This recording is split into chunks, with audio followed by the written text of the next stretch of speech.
photograph slides across mahogany. A billionaire's hand trembles.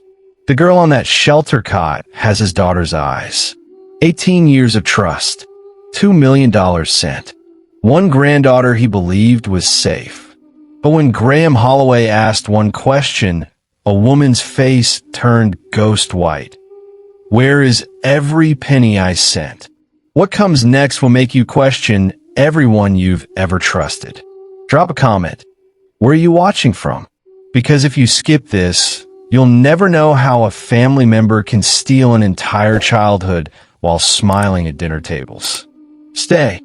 The photograph hit the desk at 7:14 a.m. Graham Holloway didn't pick it up right away. He was mid-sentence, talking about a property deal in Austin, when Elias Mercer slid the folder across mahogany that cost more than most people's cars. Elias didn't apologize for interrupting. He never did. That's why Graham paid him. The image showed a girl sleeping on a metal cot beneath fluorescent lights that flickered like dying moths. Donated blanket. Second-hand jacket. Hair pulled back in a loose tie. Graham's coffee went cold in his hand. Who is this? Elias leaned back, arms crossed. Your granddaughter. The room tilted, not metaphorically. Graham felt the floor shift beneath 74 years of certainty, $3.4 billion of success, and 18 years of guilt he'd buried under skyscrapers. That's impossible. Beacon Hope Shelter, Elias said. South Side. 12 weeks and counting. Graham built his fortune on math. Numbers didn't lie. People did. He'd sent $10,000 every month for 18 years. Direct transfer. Never missed. Never questioned. 216 payments. Over $2 million. And the girl in this photo looked like she hadn't seen a decent meal in months. Where's Celeste? Oak Park. Same address you've been wiring money to since 2007. Graham's jaw tightened. Celeste Rowan. His late daughter's sister-in-law. The woman who promised to raise Ariel with love, stability, and everything a child deserved. The woman who sent holiday cards with vague updates and smiled through video calls twice a year. The woman who said Ariel was thriving. Elias pulled out another photo. This one showed the girl standing in a soup line, hands clasped, eyes down. No phone, no jewelry, no trace of the life Graham had been funding. How long have you known? Graham's voice dropped to gravel. 3 days. Wanted to be sure before I brought it to you. Graham stared at the images until his vision blurred. Same almond-shaped eyes his daughter had. Same small scar above the left brow from a fall Maria took as a child. Same quiet expression that meant she was trying not to break.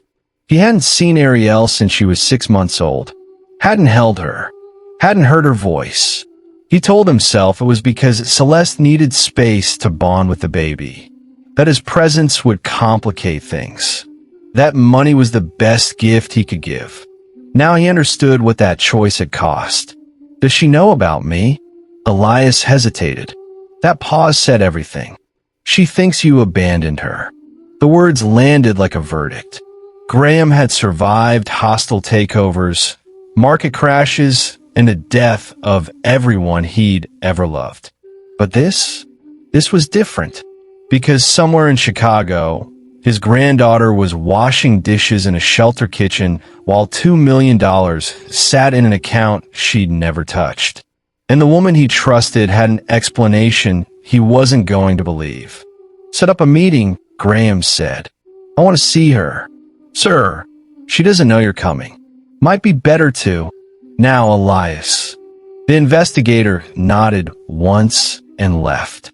Graham sat alone in his corner office, surrounded by awards he didn't care about and a view he'd stopped noticing years ago. Somewhere below, the city moved like it always did. Oblivious. Unaware that money didn't protect anyone. It just delayed the truth. 18 years earlier, Graham buried his only child on a Tuesday. The cemetery was quiet except for wind through oak trees and the sound of his own breathing, sharp and uneven. Maria Holloway died 3 hours after giving birth. Routine delivery turned fatal when complications no one predicted tore through her like wildfire. The doctors used words like hemorrhage, embolism, and unforeseen. Graham heard none of it. He was holding a newborn who would never know her mother's voice. Maria's husband, Ariel's father, had died 4 months earlier in a highway collision outside Minneapolis. 2 parents gone before the baby turned 1 day old.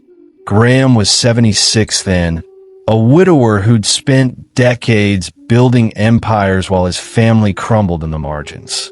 He didn't know how to raise a child. Didn't know if he had the strength. That's when Celeste stepped forward. Maria's sister-in-law. Soft-spoken. Measured. Always said the right thing at the right time. She found Graham outside the hospital chapel, still wearing the same suit from 2 days prior, still unable to process what came next. "I'll take her," Celeste said. No hesitation. No conditions. Just an offer wrapped in what sounded like love. Graham looked up, exhausted beyond reason. "You do that. She's family, and you have enough to carry." It felt like mercy. Graham asked the only question he could form. "What do you need?" Celeste's answer came smooth as glass. "Just support for her future. I'll handle everything else." So Graham created a trust. $10,000 a month. Automatic transfers. No oversight. No questions. Because he believed that blood protected blood. And Celeste had been there when Maria needed her most. He signed papers, set up accounts, and told himself he was doing the right thing. The lawyer asked if he wanted quarterly audits. Graham waved it off. "She's raising my granddaughter. That's trust enough." The first payment went through on a Thursday. The next 17 years followed without a single red flag. Celeste sent updates, school photos, holiday cards, brief video calls where Ariel stayed mostly off camera. She said the girl was shy, sensitive, needed stability more than disruption.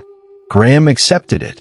He sent gifts that were never acknowledged, requested visits that were gently declined. And every month, like clockwork, $10,000 left his account and disappeared into Celeste's care. He told himself he was protecting Ariel from the weight of his world. The scrutiny, the pressure, the danger that came with wealth. What he didn't realize was that he'd handed her to someone who saw dollar signs where a child should have been. By the time Ariel turned 18, over $2 million had passed through Celeste's hands. Not a single penny reached the girl it was meant for. And the worst part? Graham had no idea. Because the lie was built so carefully, so quietly, that even a man who made billions reading people never saw it coming. Not until a photograph landed on his desk. Not until it was almost too late. If you're watching this and thinking it couldn't happen to you, stay right here. Because what comes next will make you rethink everyone you've ever trusted. Ariel Holloway learned early that questions led to trouble. At 4, she asked why other kids had birthday parties. Celeste's smile tightened. Because their families care about things that don't matter. At 7, she asked why she couldn't go to school like the neighbor's children. You're being protected. They wouldn't understand someone like you. At 11, she asked about the grandfather Celeste mentioned once in passing. The slap came fast. Not hard enough to leave a mark. Just enough to make the point. Ariel stopped asking questions after that. She was homeschooled in a house that felt more like a waiting room than a home. Silent, sterile, and carefully controlled. Celeste hired tutors who came and went without learning Ariel's name. The lessons were bare minimum. Math, reading, enough to pass standardized tests and keep social services from knocking.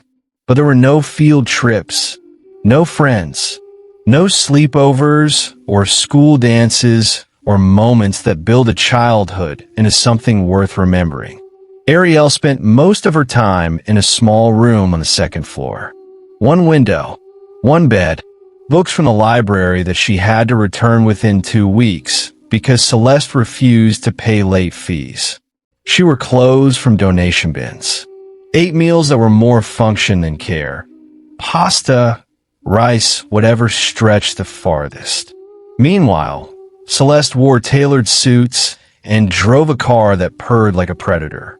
The house itself sat in Oak Park, a neighborhood where lawns were manicured and driveways held vehicles worth more than some people made in a year. To neighbors, Celeste Rowan was a devoted guardian raising her late sister-in-law's child.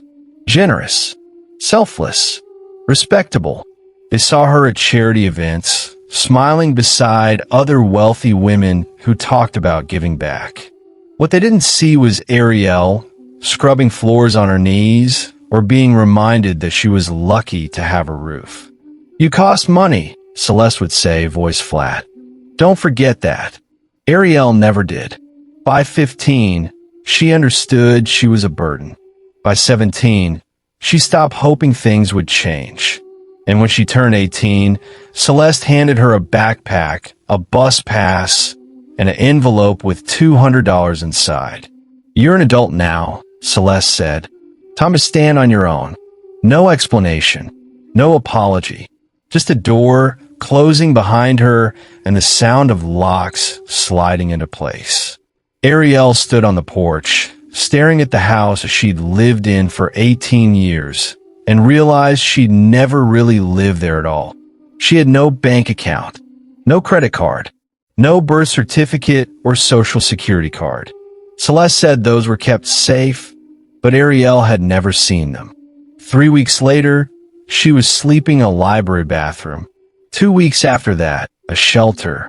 And somewhere in a downtown office, a billionaire kept sending money that would never reach her hands. Because the system designed to protect her had been hijacked by the one person who was supposed to care. You still watching? Good. Because the moment Graham Holloway walks into that shelter, everything Celeste built is about to collapse. Beacon Hope shelter smelled like industrial bleach and overcooked rice. Graham had never been inside a place like this. Concrete floors, fluorescent lights, metal cots lined up like soldiers waiting for orders. The director, Mrs. Bamadil, met him at the entrance. She was short, sturdy, and carried herself like someone who'd seen every excuse and stopped believing most of them years ago. "You're the one who called about Ariel," she said. Not a question. Graham nodded. Mrs. Bamadil's expression didn't soften. "She's in the kitchen, working like she does every day." "Can I see her?" "You can, but she won't know who you are." The words landed heavy. Mrs. Bamadil led him down a narrow hallway, past rooms where women sat on beds staring at phones they couldn't afford to keep charged. The kitchen sat at the back, industrial stainless steel, chipped tile, and a window that overlooked a parking lot. Ariel stood at the sink, hands red from soap, sleeves rolled to her elbows. She was smaller than Graham expected, thin in a way that spoke of missed meals and survival. Her hair was pulled back, face focused on the work in front of her like it was the only thing that mattered. No phone in her pocket, no jewelry, no sign of the money that had been sent in her name for nearly 2 decades. Graham's throat tightened. Mrs. Bamadil didn't say anything. She just stepped aside and let him move closer. Ariel looked up when his shadow crossed the counter. Her eyes, almond-shaped, cautious, met his. For a moment, neither of them spoke. Then she frowned. "Are you lost?" Graham swallowed hard. "No, I'm your grandfather." Ariel's hands stilled in the water. She didn't drop the dish she was holding. didn't gasp or cry or react the way people do in movies. She just stared at him like he'd said something in a language she didn't speak. My grandfather? Yes. Her face didn't change. No recognition. No relief. Just confusion laced with something sharper. Aunt Celeste said you didn't want me. The room felt smaller. Graham opened his mouth, but the words caught somewhere between his chest and his throat. She said you gave me away because I reminded you of my mom, that you couldn't look at me without it hurting. Every syllable was calm, detached, like she'd rehearsed it so many times it didn't sting anymore. Graham stepped closer. That's not true. Then where were you? The question hung in the air, sharper than any accusation. Graham didn't have an answer that would undo 18 years. I thought you were safe, he said finally. I thought you were taken care of. Ariel's jaw tightened. I was in a shelter 3 weeks after I turned 18. Does that sound taken care of to you?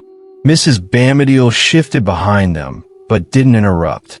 Graham looked at the girl in front of him, this stranger who carried his daughter's face, and realized that money hadn't protected her. It had funded the lie that kept her trapped. I sent money, he said quietly, every month, for 18 years. Ariel blinked. I never saw it. I know. Silence stretched between them. Finally, Ariel set the dish down and dried her hands on a towel. Why are you here now? Because I just found out where you were. And what are you going to do about it? Her voice wasn't angry. It was tired. The kind of exhaustion that comes from hoping too many times and getting nothing back. Graham met her gaze. Whatever it takes. Ariel studied him for a long moment. Then she turned back to the sink. We'll see. If you think family means protection, keep watching. Because what Graham uncovers next will make you question every promise you've ever believed. Drop a comment if you're still here. We need to know this story matters. Graham didn't wait. The moment he left Beacon Hope, he made a call. Elias, I need forensic accountants. Now.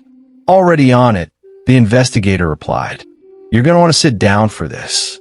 2 days later, Graham sat in his office, staring at spreadsheets that made his stomach turn. The numbers told a story Celeste never wanted him to read. Over 18 years, $2,160,000 have been transferred into an account under her name. Not a single withdrawal went to Ariel's education. Not one payment covered her medical care. Nothing for clothing, activities, or the childhood she deserved. Instead, the money had been funneled into a life Celeste built for herself. A $2.6 million estate in Oak Park, purchased 8 years ago, fully paid off. 2 luxury vehicles, a Mercedes and a Range Rover, both leased under her name with payments drawn directly from the trust account. Private school tuition, not for Ariel, but for Celeste's niece and nephew on her late husband's side. Annual vacations to Europe, the Caribbean, and Hawaii. Jewelry insured separately for over $300,000. Graham's hand tightened around the report. Elias leaned against the desk, arms crossed. She didn't just steal the money. She built an empire on it. And Ariel got nothing, not even a checking account in her name. Graham stared at the photographs clipped to the file. Images Elias had pulled from social media. Celeste at a gala, dripping in diamonds. Celeste on a yacht, champagne glass raised. Celeste smiling beside people who thought she was generous, selfless, devoted. None of them knew the girl scrubbing dishes in a shelter existed. How did she hide it? Graham asked. Easily. You never asked for audits. Never requested documentation.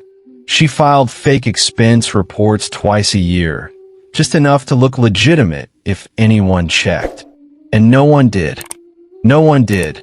Graham felt the weight of his own negligence settle like concrete. He'd trusted Celeste because it was easier than being involved, because grief made him weak, because he told himself money was enough. She knew, Elias said quietly. She knew you wouldn't look. That's why it worked. Graham closed the folder. Can we recover it? Some. The estate, the cars, maybe half the jewelry. The rest is gone, spent on things you can't claw back. And Ariel's documents? Elias's jaw tightened. Birth certificate, social security card, medical records, all locked in Celeste's safe. Ariel's been legally invisible for 18 years. Graham stood and walked to the window overlooking the city. Somewhere out there, Celeste was living in a house his money built, driving cars his payments leased, and sleeping soundly because she thought she'd gotten away with it. She was wrong. Set up a call, Graham said. You sure that's smart? Lawyers would advise. I don't care what lawyers advise. I want to hear her voice when I ask her where my granddaughter is. Elias nodded once. I'll make it happen. Graham didn't move from the window. He thought about Ariel, standing at that sink, hands raw, eyes tired. She'd spent 18 years believing she was unwanted, believing no one cared, while Celeste wore stolen wealth like a crown. That ended now, because Graham Holloway had built cities with his bare hands, and tearing down one woman's lies would be the easiest thing he'd ever done. Still watching? Good. Because what happens when Graham finally confronts Celeste will leave you speechless. The phone rang 3 times before Celeste answered. Her voice came smooth, practiced, like she'd been expecting a different conversation. Graham. What surprise. No nerves. No hesitation. Just the same calm tone she'd used for 18 years. Graham sat at his desk, speaker on, Elias recording every word from across the room. Celeste, he said evenly. Where's Ariel? A pause. Brief but noticeable. She's fine. What? I didn't ask if she's fine. I asked where she is. Another pause, longer this time. She's transitioning. You know how 18-year-olds are. Independence and all that. Graham's grip on the desk tightened. Transitioning into what? Exactly? Adulthood. She wanted space, so I gave it to her. Space. He let the word hang. Celeste filled the silence too quickly. She's capable, strong-willed. I raised her to be independent. Is that why she's sleeping in a shelter? The line went dead quiet. Not silent. Quiet in the way a room gets right before glass shatters. When Celeste spoke again, her voice had shifted. Sharper. Defensive. I don't know what you think you know, but Beacon Hope Shelter. South Side. 12 weeks. That's not. I've seen her, Celeste. Silence again. This time it lasted. Graham leaned forward. Where's the $2 million I sent? I used it to raise her. Food, housing, education, it all costs money. Then why is she homeless? She left. That was her choice. At 18, with no bank account, no documents, no resources. Celeste's tone hardened. I did everything I could for that girl. She was difficult, ungrateful. You have no idea what I sacrificed. Graham's voice dropped to something colder than fury. Sacrificed. Yes. While living in a $2.6 million house I paid for. The silence that followed wasn't confusion. It was recognition. The sound of someone realizing the walls were closing in. I don't know what lies she's told you, Celeste said, voice rising, but I loved that child like my own. Then where's her birth certificate? Safe. Where's her social security card? Protected. From whom? No answer. Graham continued, relentless. Where are the school records? The medical files? The receipts for anything? Anything you claim you spent on her? I don't have to answer to you. You took my money for 18 years. You absolutely do. Celeste's breath came faster now, audible over the line. You abandoned her. You handed her to me and walked away. Don't act like you care now. I trusted you, and I did my job. Your job was to raise her, not live off her. The accusation landed clean. Celeste's voice cracked just slightly. You don't understand what it was like. Raising someone else's child. The burden. The cost. The cost, Graham repeated slowly. Was $2 million not enough? It was never about the money. Then what was it about? Silence. Long enough that Graham almost thought she'd hung up. Then Celeste spoke again, quieter now, almost bitter. She was supposed to be grateful. I gave her a roof, stability, a life. You gave her nothing. I gave her everything I could. You gave yourself everything I sent. The line went dead. Celeste had hung up. Elias looked up from the recording device. That's admissible. Graham nodded, jaw set. Good, because I want every word of that used against her. He stood and walked to the window again, staring out at the city lights. Somewhere in Oak Park, Celeste was panicking, realizing that the lie she'd built so carefully was unraveling faster than she could stitch it back together. And in a shelter across town, Ariel was probably still working, still believing no one cared. Graham picked up his phone. Elias, give me a lawyer. The best one you know. Already done. And find out what we need to get Ariel her documents back. Legally or otherwise. Elias smirked. Now you're talking. If you think Celeste going down without a fight, you're right. But what comes next will prove that some betrayals can't be hidden forever. Comment now if you confront someone like this, or stay silent. Elias Mercer didn't work like other investigators. He didn't chase leads. He dissected them. 3 days after Graham's call with Celeste, Elias walked into the office carrying a box that looked like it belonged in a courtroom. You're going to want to clear your schedule, he said, dropping it on the desk. Graham opened the lid. Inside were bank statements, receipts, emails, and photographs. Years of evidence meticulously cataloged. How deep does this go? Graham asked. Deeper than theft. This was control. Elias pulled out a timeline he'd constructed, each entry dated and cross-referenced. Celeste didn't just take your money. She erased Ariel's identity. He pointed to the first entry. 2007. Ariel turns 1. Celeste applies for a replacement birth certificate, claims the original was lost. She's named legal guardian, so no one questions it. And she never gave it to Ariel. Kept it locked in a safe deposit box along with her social security card and medical records. Graham's stomach tightened. Why? Because if Ariel had those documents, she could open a bank account, apply for jobs, leave. Elias flipped to another section. 2012. Ariel's 7. Celeste pulls her out of public school, claims she's homeschooling, files the bare minimum paperwork to avoid truancy charges. But she wasn't teaching her. Not consistently.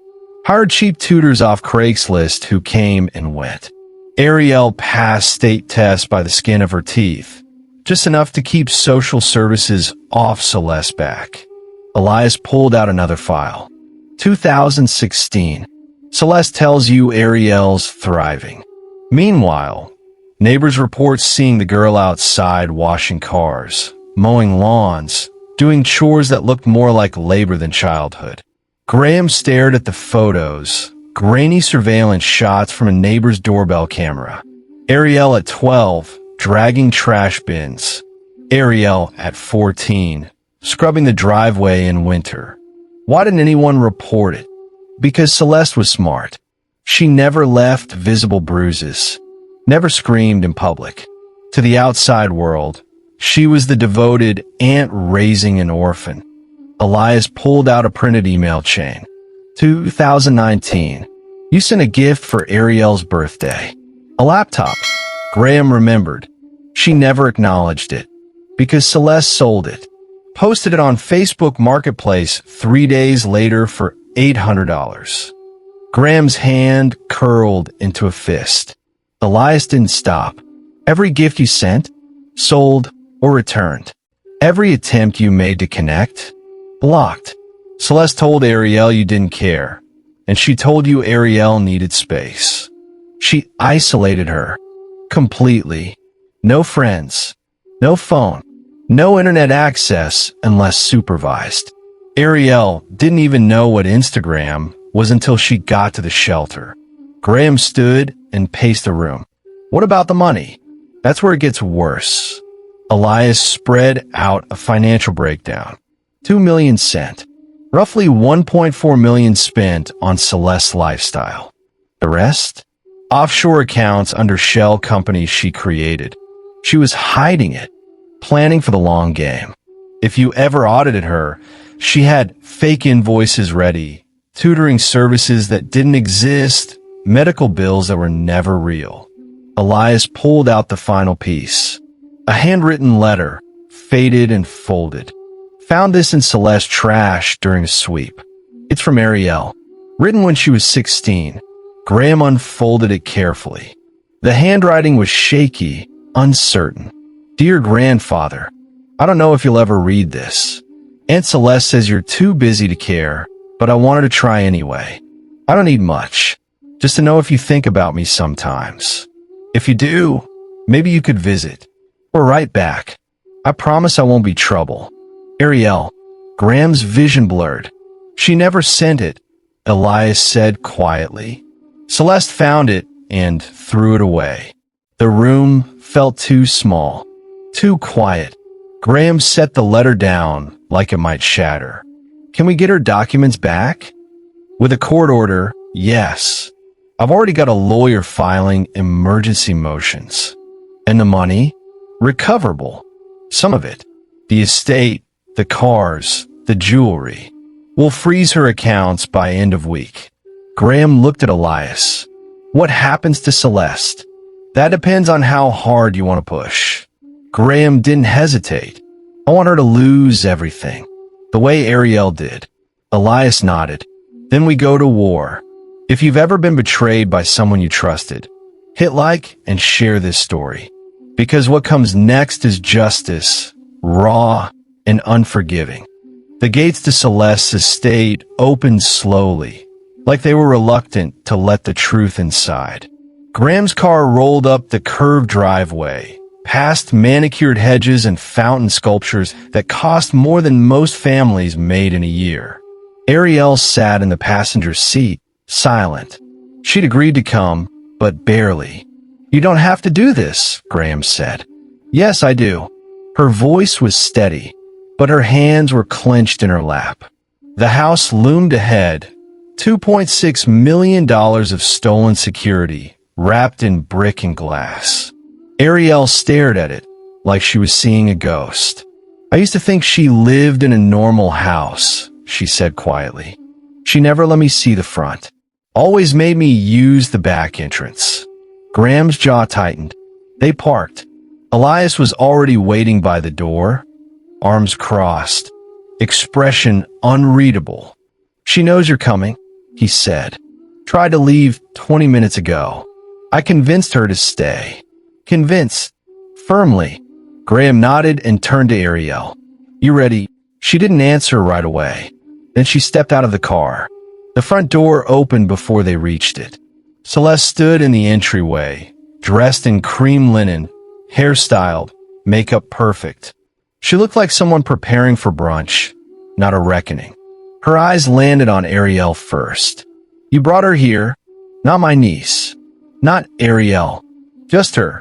Graham stepped forward. We need to talk. Celeste's smile was thin, forced. Of course. Come in. The interior was spotless. Marble floors, vaulted ceilings, art on the walls that probably cost more than Ariel's entire childhood. Celeste gestured toward the sitting room. Can I get you anything? Water? Coffee? Answers, Graham said. Celeste's smile faltered. She sat on a cream sofa, hands folded in her lap, posture straight.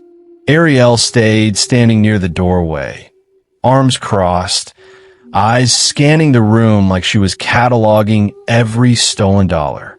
Graham didn't sit either. "This house," he said. "When did you buy it?" 8 years ago. "With what money?" Celeste's expression hardened. "My savings." "Your savings?"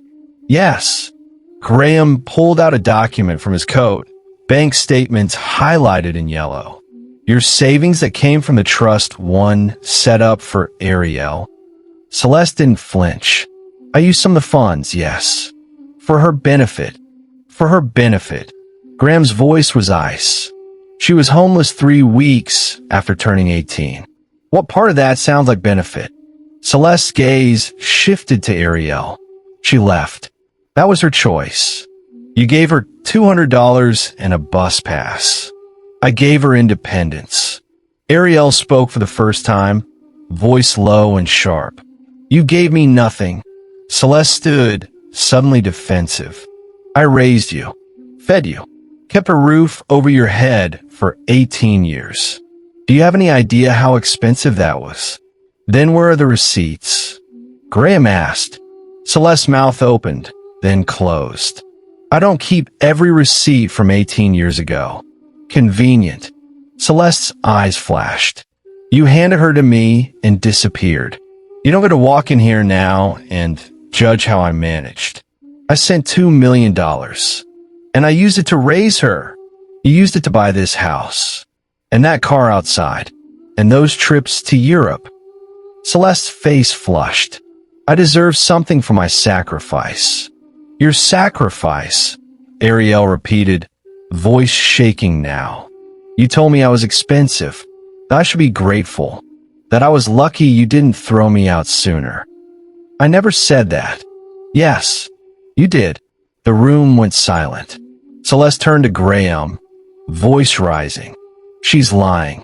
She's always been dramatic, ungrateful. I gave her everything, and this is how she repays me." Graham stepped closer. "You didn't give her anything. You stole from her. I raised her, in isolation, without friends, without documents, without the money I sent." Celeste's hands trembled. "You don't understand what it was like. The burden, the responsibility. Then why didn't you ask for help?" "I did. Every month, I took your money because raising a child costs." $2.6 million? Graham interrupted. "That's what this house cost. That's what you spent." Celeste's breathing quickened. "Get out." "No. This is my home. Bought with stolen money." Celeste's voice cracked. "I loved her." Ariel laughed, sharp, bitter. "You locked me in a room.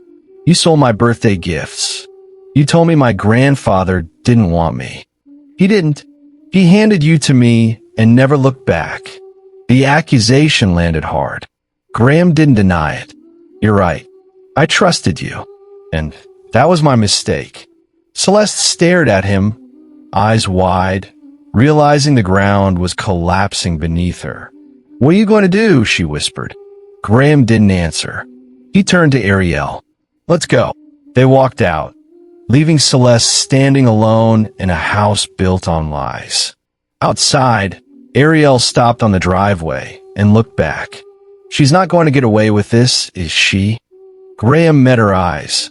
"Not even close." "Could you forgive someone who stole your entire childhood? Comment now." The forensic accountants worked fast. Within a week, Graham's legal team had unraveled 18 years of deception in spreadsheets that read like a crime novel.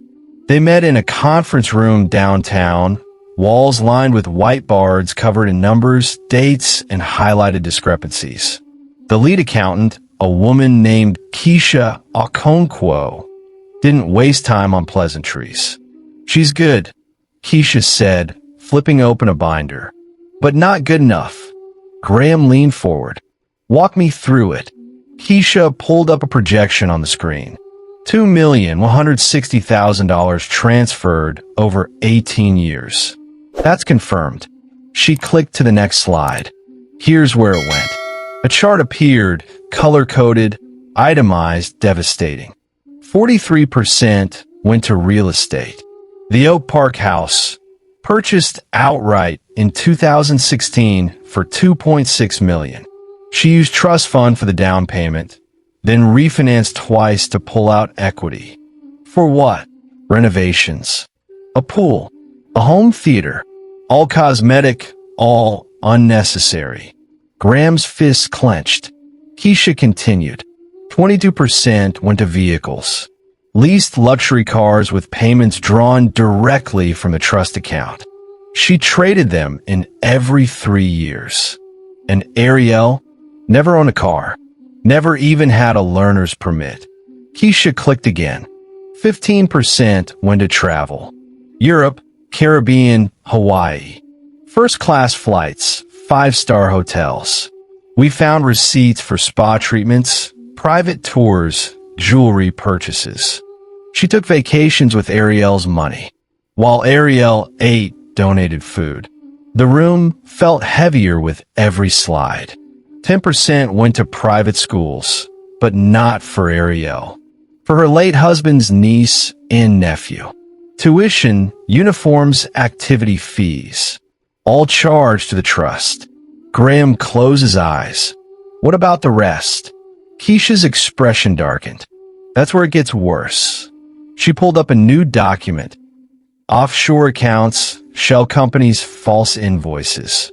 Celeste created 3 LLCs under different names. Claimed they were tutoring services, medical providers, and childcare agencies. That they didn't exist. Correct. She invoiced the trust, paid herself, and moved the money offshore. We're talking Cayman Islands, Switzerland, Luxembourg. How much? Roughly $400,000. Graham stood and paced. Can we recover it? Some. The offshore accounts will be frozen pending litigation.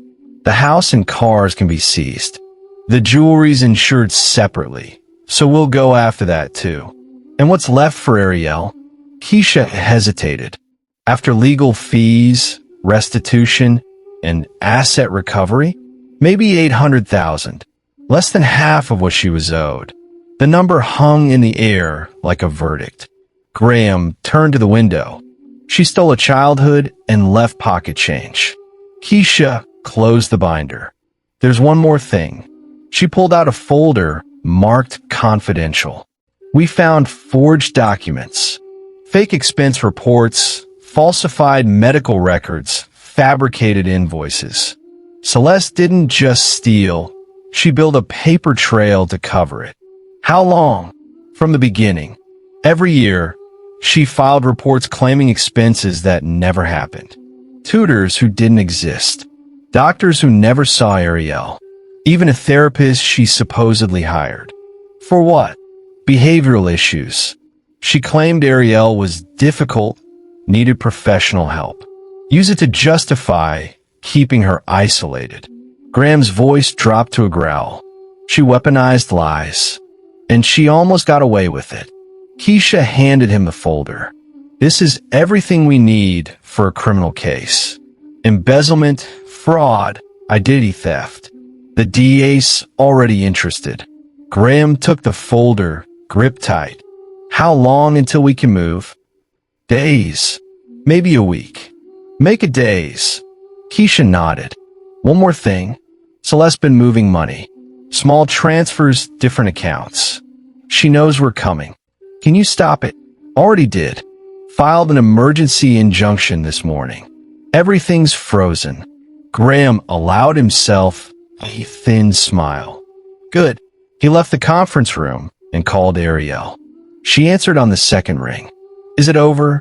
Not yet, but it's starting. A pause. What do they find? Everything. Offshore accounts, fake invoices, forged records. She built an empire on your name. Ariel's breath caught. And now we take it back.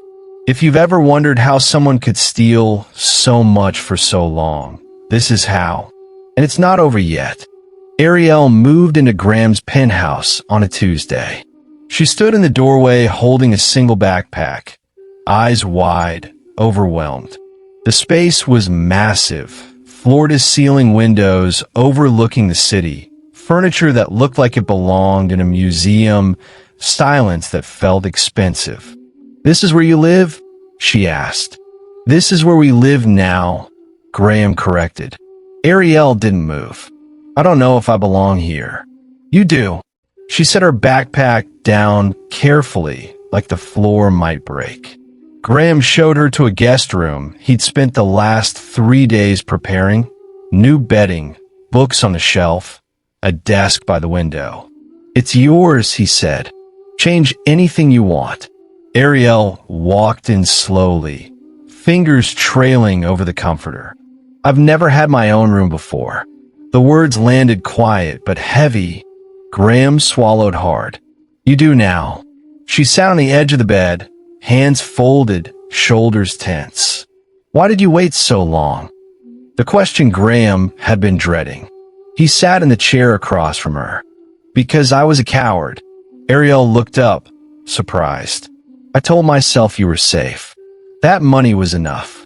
That Celeste would do what I couldn't." "She didn't." "I know."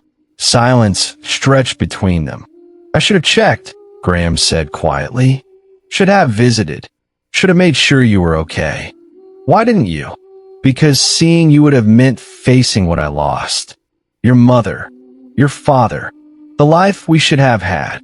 Ariel's eyes glistened, but she didn't cry. "So you sent money instead?" "Yes." "And hoped that was enough." "It wasn't." Ariel nodded slowly. "No, it wasn't." Graham leaned forward, voice breaking. "I'm sorry." Ariel stared at him for a long moment. Then she stood and walked to the window, arms crossed. "I spent 18 years thinking you didn't want me. I always wanted you. Then why does it feel like I lost you twice?" The question cut deep. Graham didn't have an answer that would undo the damage. So he stood and walked to a bookshelf, pulling out a leather-bound journal. "Your mother kept these," he said. "I've had them since she died." Ariel turned, cautious. Graham handed her the journal. "She wrote about you, before you were born, about the life she wanted to give you."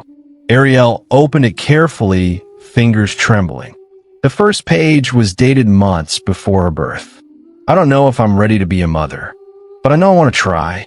Ariel read slowly, eyes scanning each line. "I want her to know she's loved. Not because of what she does, but because of who she is." Her breath hitched. "I want her to feel safe, to ask questions, to take up space without apologizing." Tears started to fall. "I want her to know that even if I'm gone, she was never unwanted." Ariel closed the journal and pressed it to her chest. Graham stepped closer. "She loved you before she even met you." Ariel's voice cracked.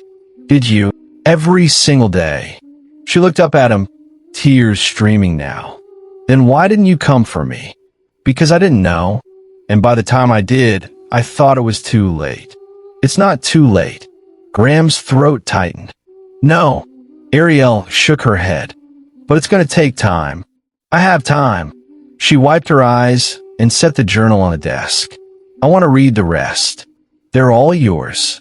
Ariel nodded, then looked around the room again. "Can I stay here tonight?" "You can stay as long as you want." She smiled, small, fragile, but real. "Okay." Graham left her alone, closing the door softly behind him. In the hallway, he leaned against the wall and exhaled. Rebuilding trust wouldn't happen overnight. But for the first time in 18 years, he had the chance to try. And he wasn't going to waste it. The courtroom smelled like old wood and tension. Celeste sat at the defense table, perfectly composed, tailored suit, hair pinned back, expression calm. Like she was attending a business meeting, not facing criminal charges. Graham sat 3 rows back, Ariel beside him. She hadn't said much that morning, just stared straight ahead, hands folded in her lap. The charges were read aloud. Embezzlement, fraud, identity theft, child neglect. Each one landed like a hammer. Celeste's lawyer stood, a sharp-dressed man named Vincent Kahale, who specialized in making guilty people look innocent. Your Honor, my client denies all charges. She devoted 18 years to raising her niece under difficult circumstances. The prosecutor, a woman named Thandai Koro, didn't wait long to respond. Difficult circumstances funded by $2 million she never spent on the child. Vincent didn't flinch. Ms. Rowan provided housing, education, and care. The plaintiff's claims are exaggerated. Ariel's hand tightened on the armrest. Thandai pulled out a folder. We have bank records, offshore accounts, and forged invoices proving systematic theft over 18 years. Allegations, Vincent countered, not proof. We have her voice on a recorded call admitting to using trust funds for personal expenses. The courtroom murmured. Vincent leaned in, whispering something to Celeste. She nodded, face unchanged. The judge, a stern woman named Adeyemi, raised her gavel. Order. Silence fell. This is a preliminary hearing. We're here to determine if there's enough evidence to proceed to trial. Thandai stood. Your Honor, the evidence is overwhelming. Ms. Rowan diverted funds meant for a child's care into real estate, luxury vehicles, and offshore accounts. The victim was left homeless at 18 with no resources. Vincent stood. My client raised the girl in good faith. Any financial decisions were made in the child's best interest. Then where's the child's bank account? Thandai asked. Vincent paused. Ms. Rowan managed the funds responsibly. By buying a mansion? Objection. Argumentative. Sustained, Judge Adeyemi said. Counselor, stick to facts. Thandai nodded. Your Honor, we're prepared to present financial experts, witnesses, and testimony from the victim herself. The judge turned to Vincent. Does the defense have counter evidence? Vincent straightened. We do. Character witnesses, expense documentation, and proof that Ms. Rowan acted within her legal rights as guardian. Judge Adeyemi made notes. This will proceed to trial. Bail is set at $500,000. Celeste's face flickered just for a second. Cash or bond? Vincent asked. Either. Vincent leaned towards Celeste again. She nodded, lips pressed thin. We'll post bond, Your Honor. Court adjourned. The gavel struck. People stood, murmuring. Graham turned to Ariel. You okay? She nodded, but her hands were shaking. She looked right at me. I know, like I was the problem. Graham placed a hand on her shoulder. You're not, and the jury will see that. Ariel exhaled slowly. What if they don't? They will. Outside, reporters crowded the steps. Questions fired like bullets. Mr. Holloway, do you believe your granddaughter? Is this about money or justice? Will you testify? Graham said nothing, guiding Ariel through the crowd. Elias met them at the car. That went better than expected. She's out on bail, Graham said. Not for long. Once the forensic evidence hits, she's done. Ariel looked back at the courthouse. When do I have to testify? Soon, Elias said. You ready? She didn't answer right away. Then she nodded. I have to be, because justice doesn't wait for you to feel ready. It demands you show up anyway. The courtroom was packed. Every seat filled. Reporters lined the back wall. Cameras forbidden, but notebooks ready. Ariel sat in the witness box, hands folded, posture straight. She wore a simple gray sweater and jeans. Nothing flashy, nothing borrowed. Just herself. Thandai Koro stood at the podium, expression calm but focused. Please state your name for the record. Ariel Holloway. And how old are you? 18. Can you tell the court where you lived from birth until recently? Ariel's gaze shifted briefly to Celeste, who sat motionless at the defense table. With my aunt, Celeste Rowan. And where do you live now? With my grandfather. Thandai nodded. Can you describe her childhood under Ms. Rowan's care? Ariel took a breath. I was homeschooled. Stayed in one room most of the time. Didn't have friends. Why not? She said other kids would be a bad influence. Did you ever leave the house? For chores, errands, but not for fun. Thandai stepped closer. Did you ever attend school events? Birthday parties? Anything social? No. Why? She said I didn't need those things. The courtroom was silent. Thandai continued. Did Ms. Rowan ever tell you about the money your grandfather sent? Ariel shook her head. Not until recently. So you had no idea that $10,000 was being sent every month for your care? No. Murmurs rippled through the gallery. Judge Adeyemi tapped her gavel once. Order. Thandai pulled out a document. This is a bank statement showing monthly transfers totaling over $2 million. Did you ever see this money? No. Did you have a bank account? No. A credit card? No. Your own phone? Not until I turned 18 and bought one myself. Thandai paused, letting the weight settle. What happened when you turned 18? Ariel's voice stayed steady, but quieter now. She gave me a backpack, $200, and told me to leave. Did she say why? She said I was expensive, that she'd done her part. The courtroom stirred again. Celeste's lawyer, Vincent, scribbled notes furiously. Thandai continued. Where did you go? A library at first, then a shelter. How long were you at the shelter? 12 weeks. And during that time, did Ms. Rowan check on you? No. Did she offer help? No. Did she even know where you were? Ariel looked directly at Celeste. She knew. The tension sharpened. Thandai stepped back. One more question. Did Ms. Rowan ever tell you about your grandfather? Ariel nodded. She said he didn't want me, that I reminded him too much of my mother, so he gave me away. Did you believe her? I had no reason not to. Thandai turned to the jury. No further questions. Vincent stood, adjusting his tie. Ms. Holloway, you've painted a very difficult picture.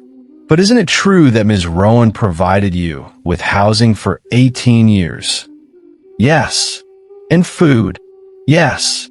And education? Ariel hesitated. Barely. But she did provide it. She hired tutors who didn't stay. I taught myself most things. Vincent smiled thinly. You seem articulate and intelligent. Doesn't that suggest she did something right? It suggests I survived despite her, not because of her. The courtroom went silent. Vincent's smile faded. Isn't it possible you're exaggerating to punish Ms. Rowan for asking you to become independent? Ariel's jaw tightened. I'm not exaggerating, but you were upset when she asked you to leave. I was 18 with no documents, no money, and nowhere to go. Upset doesn't cover it.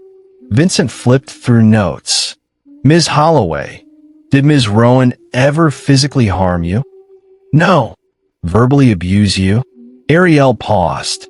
She told me I was expensive. A burden. I should be grateful she kept me. But that's not abuse. That's honesty. Thandai stood. Objection. Argumentative. Sustained, Judge Adeyemi said. Move on, counselor. Vincent nodded. No further questions. Ariel stepped down, hands steady, eyes dry. Graham met her at the gate. You did good, he whispered. She nodded, but didn't speak. The jury watched her leave, faces unreadable. And somewhere in that room, 12 strangers held Ariel's future in their hands. If you believe victims should be heard, hit like and share this story. The jury took 4 hours. Graham sat in the hallway outside the courtroom, Ariel beside him, neither speaking. Elias paced near the water fountain, phone in hand, checking updates. When the bailiff called them back, the air felt different. Heavier. Final. The courtroom filled quickly. Celeste sat at the defense table, hands clasped, face pale but controlled. Judge Adeyemi entered. Everyone rose. Be seated. The room obeyed. Has the jury reached a verdict? The foreperson stood, a middle-aged man in a plaid shirt. We have, Your Honor, on the charge of embezzlement. How do you find? Guilty. Celeste's shoulders stiffened. On the charge of fraud? Guilty. Identity theft? Guilty. Child neglect? Guilty. The courtroom erupted in whispers. Judge Adeyemi's gavel cracked. Order. Celeste's lawyer leaned in, whispering urgently. She shook her head, lips pressed tight. Judge Adeyemi continued. Ms. Rowan, you have been found guilty on all counts. Sentencing will occur in 30 days. Until then, you will be remanded into custody. Vincent stood. Your Honor, we request bail pending sentencing. Denied. The defendant has access to offshore accounts and poses a flight risk. Two officers approached Celeste. She stood slowly, hands trembling now. For the first time, her composure cracked. She looked back at Ariel, not with remorse, but something closer to disbelief. Like she couldn't understand how this had happened. Ariel didn't look away. Celeste was let out in handcuffs. The courtroom buzzed with reaction. Graham placed a hand on Ariel's shoulder. It's over. She nodded, but her face was unreadable. Outside, reporters swarmed. Mr. Holloway, how does it feel? Will you pursue further charges? What's next for Ariel? Graham raised a hand. Justice was served today. That's all we have to say. They pushed through to the car. Inside, silence settled. Ariel stared out the window. I thought I'd feel different, she said quietly. Different how? Relieved. Happy. Something. Graham nodded. It takes time. She's going to prison. She is. And I still feel empty. Graham didn't have an answer for that. Because justice doesn't heal wounds. It just closes the door so healing can start. 3 weeks later, sentencing day arrived. Celeste stood before Judge Adeyemi, thinner now, eyes hollow. Ms. Rowan, you exploited a child's trust for personal gain. You isolated, manipulated, and discarded her when she was no longer useful. Celeste's lawyer tried to interrupt. Judge Adeyemi raised a hand. I've heard enough. You're sentenced to 12 years in federal prison. Upon release, you will be subject to 5 years supervised probation. All assets acquired through fraudulent means will be seized and returned to the victim. The gavel struck. Celeste was led away without looking back. Graham and Ariel left the courthouse for the last time. What happens now? Ariel asked. Now, you get to choose. She looked up at him. Choose what? What comes next? College. Travel. Whatever you want. Ariel smiled, small but real. I want to go to school. Then we'll make it happen. Because the best revenge isn't anger. It's a life well lived. The safe deposit box sat on the table between them. Small, metal, ordinary. But inside was everything Ariel had been denied. Graham slid the key across. It's yours. Ariel stared at it, hands folded in her lap. What if there's nothing? Then we'll figure it out. She picked up the key slowly, like it might burn her. The box opened with a soft click. Inside, documents, photographs, a single necklace. Ariel lifted the birth certificate first. Her name, printed clean and official. Ariel Mireya Holloway. Born October 14th, 2006. She traced the letters with her finger. I've never seen this before. Graham watched quietly. Next, her social security card. then medical records, immunizations, checkups, everything a child should have access to. Everything Celeste kept locked away. Ariel set them down carefully and reached for the photographs. The first showed a woman holding a newborn, face exhausted but smiling. "That's your mother," Graham said softly. Ariel's breath caught. "She looks like me. You look like her." Ariel flipped through the rest. Baby photos, hospital bracelets, a handwritten note folded in half. She opened it. "To my daughter. If you're reading this, I'm not there. And I'm sorry. I wanted to give you everything. Time. Laughter. A life without fear. But if I can't, know this. You were loved before you took your first breath. Don't let anyone tell you otherwise. Mom." Ariel pressed the note to her chest, tears streaming. Graham moved closer but didn't touch her. "She wanted you to have this." Ariel nodded, unable to speak. She reached back into the box. At the bottom, a USB drive labeled for Ariel. "What's this?" "I don't know," Graham admitted. "It was in the safe with everything else." Ariel plugged it into Graham's laptop. A folder appeared, videos. She clicked. The first file opened. Her mother's face filled the screen, younger, pregnant, sitting in a hospital room. "Hi, baby," Maria said, smiling. "I'm your mom. And if you're watching this, I didn't get to meet you." Ariel covered her mouth. "I don't know what kind of person you'll become, but I hope you're brave. I hope you're kind. I hope you take up space without apologizing." Maria's hand rested on her belly. "I hope you know you were wanted. Planned. Loved." The video ended. Ariel replayed it. Then again, Graham stepped back, giving her space. After the third time, Ariel closed the laptop. "She didn't know me, but she loved me." She did. Ariel wiped her eyes and looked at the documents spread across the table. "Celeste kept all of this from me." She did. "Why?" "Because if you had these, you could leave. You could be someone." Ariel's jaw tightened. "She didn't just steal money. She stole my identity." Graham nodded. "But you have it now." Ariel gathered the documents carefully, stacking them like they were made of glass. "What do I do with them?" "Whatever you want. Open a bank account. Apply to schools. Exist in the world as yourself." Ariel looked up, eyes fierce now. "I want her to know she failed. She already does." "No, I want her to see it." Graham studied her. "What are you thinking?" Ariel straightened. "I'm going to college. I'm going to build a life. And one day, I'm going to help kids like me." "Ow! I don't know yet, but I'll figure it out." Graham smiled. "I believe you, because reclaiming your identity isn't about revenge. It's about refusing to disappear. If you've ever been denied what's rightfully yours, comment how you'd fight back." Ariel woke up in a bed that felt too soft. For a moment, she forgot where she was. Then she saw the floor-to-ceiling windows, the city sprawling below like a glowing circuit board, and remembered. She was in Graham's penthouse. She was safe. She was free.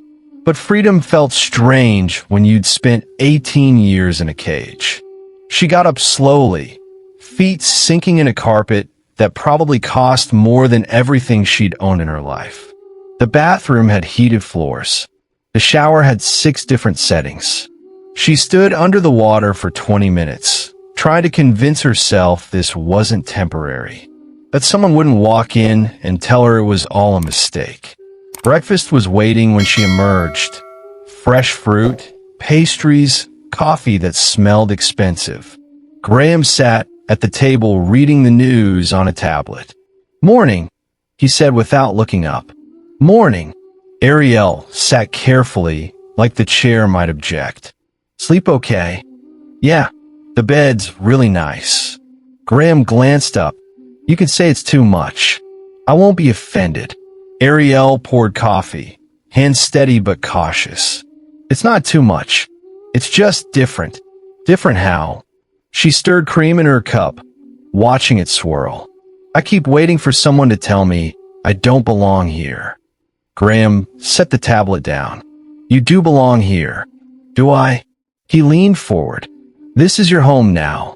Not because of money, because you're family. Ariel nodded, but didn't look convinced. Graham stood. Come with me. There's something I want to show you. He led her to a room she hadn't noticed before, walls lined with framed photographs. This is your family, Graham said. Ariel stepped closer. The first photo showed a young woman with dark hair and her mother's smile. That's Maria at 16. Your mom. Ariel touched the frame. She looks happy. She was. That was before everything got complicated. Graham pointed to another photo, an older couple standing in front of a house. Your great-grandparents. They immigrated from Mexico in the 60s, built a life from nothing. Ariel studied their faces. They looked strong. They were. Your mom got that from them. Graham moved to another wall. These are cousins. Some close, some distant. Most don't even know you exist yet. Why not? Because Celeste kept you hidden. But that changes now. Ariel turned, overwhelmed. I have cousins. Dozens. Some in California. A few in Texas. One in London. Do they know about me? They will. If you want them to. Ariel looked back at the photos. Faces she'd never met. People who shared her blood. What if they don't want to know me? Graham stepped beside her. Then they're fools. But I don't think they will be. Ariel swallowed hard. This feels like too much. It's not. It's what you should have had all along. She walked slowly along the wall, studying each face, each moment frozen in time. I don't know how to be part of this. You don't have to know. You just have to show up. Ariel stopped at a photo of her mother holding a diploma, grinning wide. She graduated college. Top of her class. What did she study? Education. She wanted to be a teacher. Ariel's chest tightened. Did she get to? For 2 years, before she met your father. Ariel traced the frame with her finger. Do you think she'd be proud of me? Graham's voice softened. She'd be amazed by you. Ariel turned, eyes glassy. I don't feel amazing. I feel lost. That's normal. Is it? You spent 18 years being told you didn't matter. It's going to take time to believe otherwise. Ariel nodded slowly. What if I can't? Graham met her gaze. Then I'll remind you every day until you do. She smiled, small, fragile, but real. Okay. Graham gestured to the photos. Take your time. Look at them as long as you want. I'll be in the other room. He left her alone. Ariel stood surrounded by strangers who were somehow family, feeling the weight of a history she'd been denied. But for the first time, she didn't feel like she was drowning. She felt like she was learning to swim. The journals arrived in a box Graham had kept locked for 18 years. He sat on the coffee table without ceremony. These were your mother's, he said. I thought you should have them. Ariel stared at the box like it might explode. What's in them? Her life. Her thoughts. Everything she didn't get to tell you. Ariel reached out slowly, lifting the lid. Inside were leather-bound journals, each dated by year. She pulled out the first one, 2005, the year before she was born. She opened it carefully, fingers trembling. The handwriting was looping, confident. January 3rd. I met someone. His name is Theo. He makes me laugh, which is harder than it sounds. Ariel read slowly, absorbing every word. March 18th. Theo proposed. I said yes before he finished asking. I've never been this happy. She flipped ahead. September 22nd. I'm pregnant. Terrified. Excited. Theo cried when I told him. Ariel's throat tightened. October 1st. We picked a name. Ariel. It means Lion of God. Strong. Brave. Everything I hope she'll be. Ariel closed the journal and pressed it to her chest. Graham sat across from her, silent. After a moment, she opened another journal. 2006. The year she was born. January 15th. I'm scared. What if I'm not ready? What if I mess this up? Ariel read faster now. March 3rd. Theo died today. I don't know how to do this alone. Her breath caught. April 10th. I set up a fund. Small, but it's something. If anything happens to me, I want Ariel to have options. Education. Freedom. A choice. Ariel looked up. She set up a fund? Graham nodded. Separate from what I sent. She started it before you were born. Where is it? Frozen until you turned 18. I didn't know about it until last week. The lawyers found it during asset recovery. How much? $50,000. She saved every extra dollar she had. Ariel's eyes filled. She didn't even know if she'd survive, and she was planning for me. She wanted you to have a future. Ariel flipped through more pages, reading fragments. May 1st. I'm tired. The doctors say everything's fine, but I don't feel fine. June 20th. I recorded videos, just in case. I want her to know I tried. October 13th. Tomorrow, I meet her. I'm terrified I won't be enough. The journal ended there. Ariel sat in silence, tears streaming. Graham moved beside her. She loved you before she knew you. She gave up everything for me. She chose you. Every day, Ariel wiped her eyes and stood, walking to the window. I survived, and she didn't. That's not your fault. It feels like it. Graham joined her. Your mother didn't sacrifice so you could feel guilty. She sacrificed so you could live. Ariel nodded, but didn't speak. After a moment, she turned back to the journals. Can I keep these? They're yours. She gathered them carefully, stacking them like sacred texts. I want to use the fund. For what? School. Like she wanted. Graham smiled. She'd like that. Ariel looked down at the journals. I don't know how to honor her. You already are. By living. She nodded slowly. Then I'll keep living. Loudly. Because the best way to honor someone isn't silence. It's becoming everything they hoped you'd be. The shelter looked smaller than Ariel remembered. She stood outside the entrance, hands shoved in her coat pockets, breath visible in the cold air. Graham stood beside her. You don't have to do this today. Yes, I do. She pushed through the doors. The smell hit first. Bleach, overcooked food, worn fabric. Mrs. Bamadiel looked up from the front desk. Recognition flashed across her face. Ariel, hi. Mrs. Bamadiel came around the desk, arms open. They hugged briefly. I heard about the trial, Mrs. Bamadiel said. I'm glad you got justice. Me too. What brings you back? Ariel glanced at Graham, then back. I want to help. Mrs. Bamadiel raised an eyebrow. Help how? However I can. Mentoring, tutoring, whatever you need. Mrs. Bamadiel studied her. You sure? This place has a way of bringing back things you'd rather forget. I know, and you're still here. I'm still here. Mrs. Bamadiel nodded slowly. We could use someone like you. Girls need to see that getting out is possible. Ariel smiled. When can I start? Tomorrow, if you want. I want. Mrs. Bamadiel led them to the common room. A dozen women sat scattered, some on phones, some staring at walls, some reading donated books. One girl looked up. She was young, maybe 16, with dark circles under her eyes and a guarded expression. Who's she? The girl asked. This is Ariel, Mrs. Bamadiel said. She used to stay here. Now she's coming back to help. The girl's eyes narrowed. Why? Ariel stepped forward.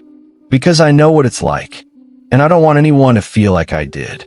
Which was invisible. The girl's expression softened, just slightly. You really stayed here for 12 weeks. And now you're rich? Ariel shook her head. Now, I have options. That's what I want to give you. The girl didn't respond, but she didn't look away either. Mrs. Bamadiel smiled. Ariel's going to set up a scholarship fund for girls who want to go to school but can't afford it. Another woman looked up. Seriously? Ariel nodded. Seriously? My mother left me money for education. I want to share it. Why? Because no one should have to choose between surviving and learning. The room went quiet. Then the first girl spoke again. What's the catch? No catch. Just a requirement. Which is, you have to try. Apply to schools. Show up. Fight for yourself. The girl leaned back, arms crossed. And if we fail, then you try again. Silence stretched. Then the girl smiled. Small, skeptical, but real. Okay, I'm in. Another woman raised her hand. Me too. Then another. Ariel looked around the room, heart pounding. This was why she came back. Not for closure. For purpose. Mrs. Bamadiel touched her shoulder. You're going to change lives. Ariel shook her head. I'm going to give them a chance. They'll change their own. Because help isn't about saving people. It's about showing them they're worth saving. If you could help someone reclaim their future, would you? Comment below. The courtroom was colder than Ariel remembered. Or maybe she just felt it more today. Asset seizure hearings weren't supposed to be dramatic, but the gallery was packed anyway. Reporters, activists, people who'd followed the case and want to see the ending. Ariel sat in the front row, Graham beside her. Celeste entered in a prison jumpsuit, wrists cuffed, face gaunt. She lost weight, lost the polished exterior that once made her look untouchable. Now she just looked small. Their eyes met. Celeste's expression flickered, something between anger and desperation. Ariel didn't look away. The judge reviewed documents. We're here to finalize asset seizure and restitution. Ms. Rowan, you've been ordered to surrender all property obtained through fraudulent means. Celeste's lawyer stood. Your Honor, my client has already lost her freedom. Taking her home seems excessive.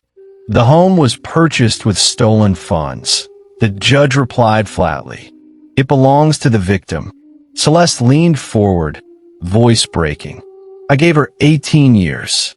Doesn't that count for something? The courtroom murmured. Ariel's hands tightened on the armrest. The judge looked up. You gave her isolation, neglect, and lies. That counts for nothing. Celeste's face crumpled. I loved her. You exploited her. Silence fell. The judge continued. The Oak Park estate, both vehicles and all jewelry will be liquidated. Proceeds will go to Ms. Holloway's trust fund. Celeste's lawyer tried again. Your Honor, Ms. Rowan's children are here. They're innocent in this. Ariel's head turned. Two teenagers sat in the back, a boy and a girl, both looking shell-shocked. She hadn't known Celeste had children. The judge's expression softened slightly. The children are not being punished, but the assets were obtained illegally. They must be returned. The boy stood, voice shaking. She told us the money came from her savings.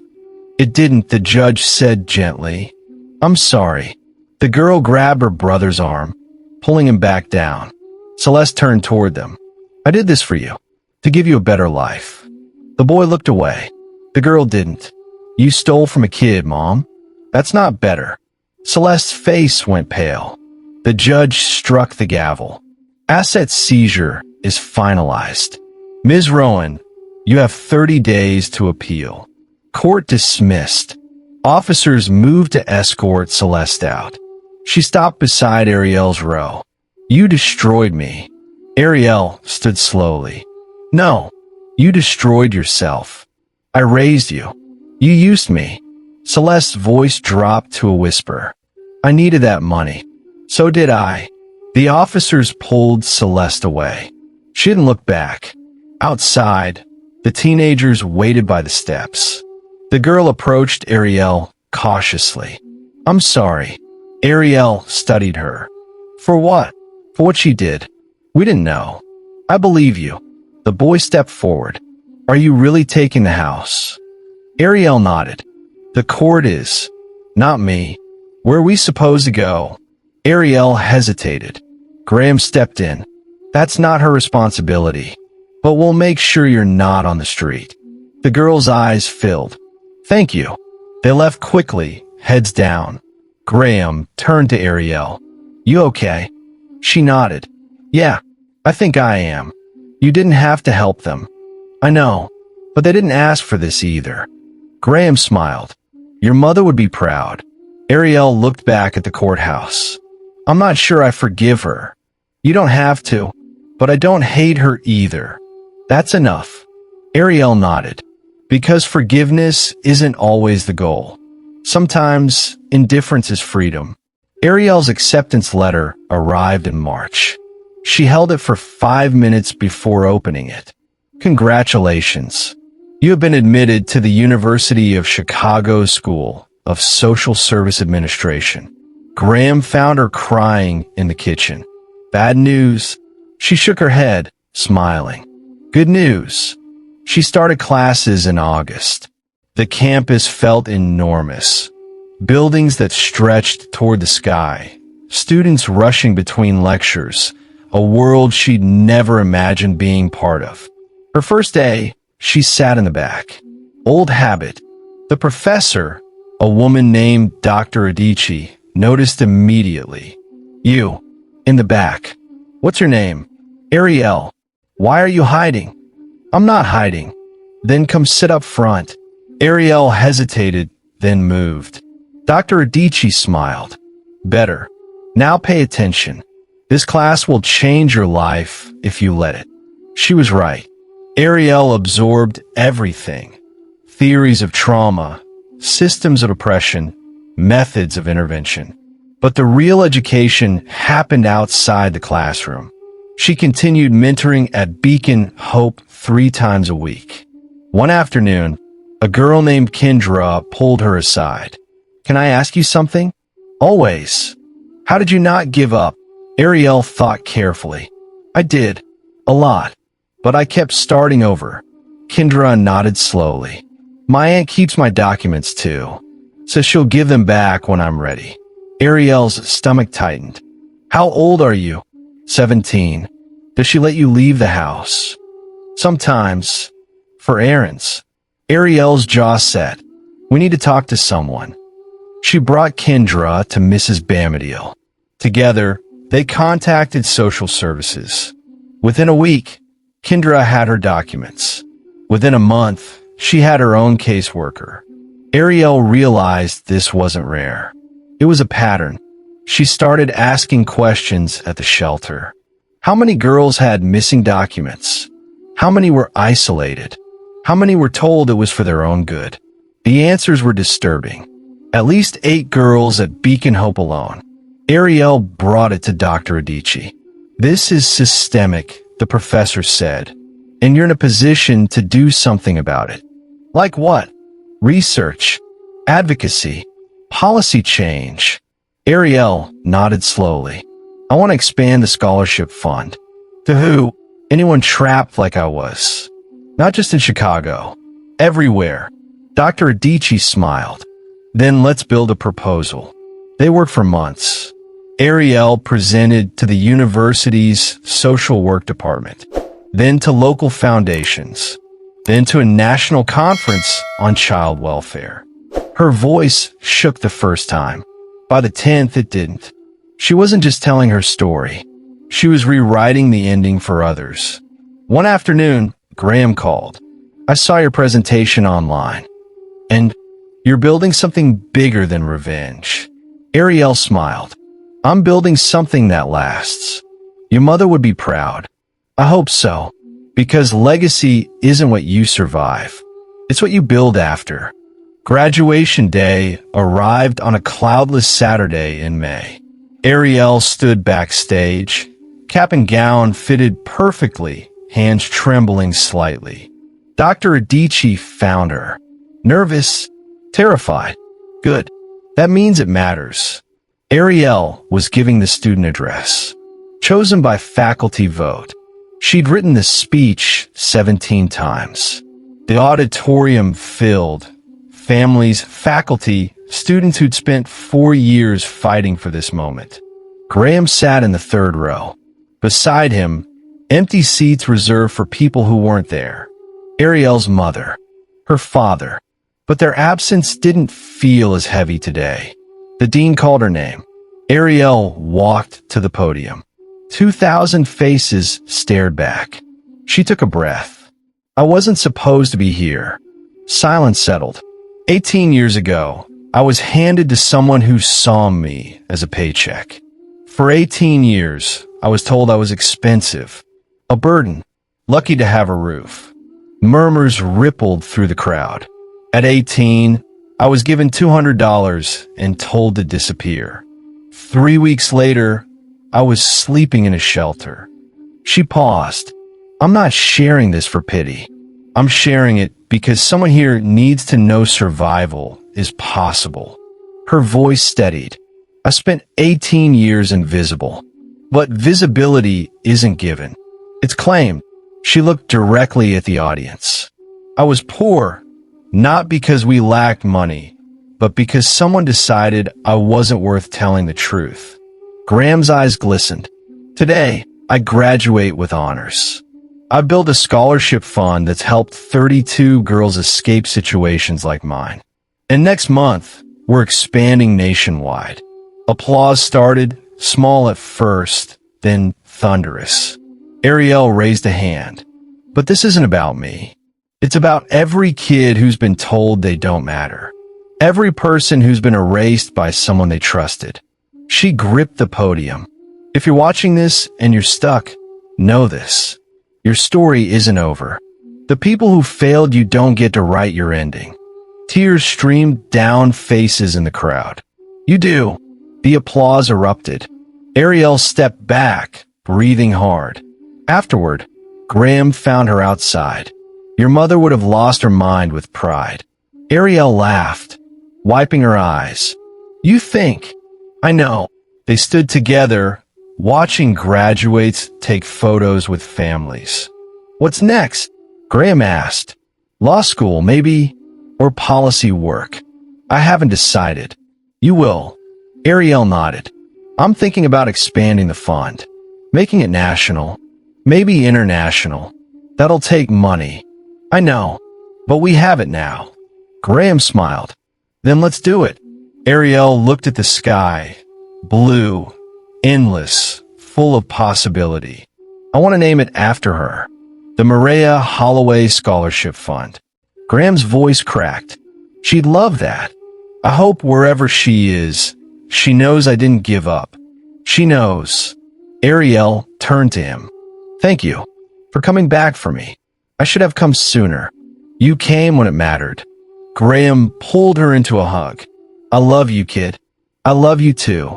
They stood there, two people who'd lost everything and found each other. Not a perfect ending, but a real one.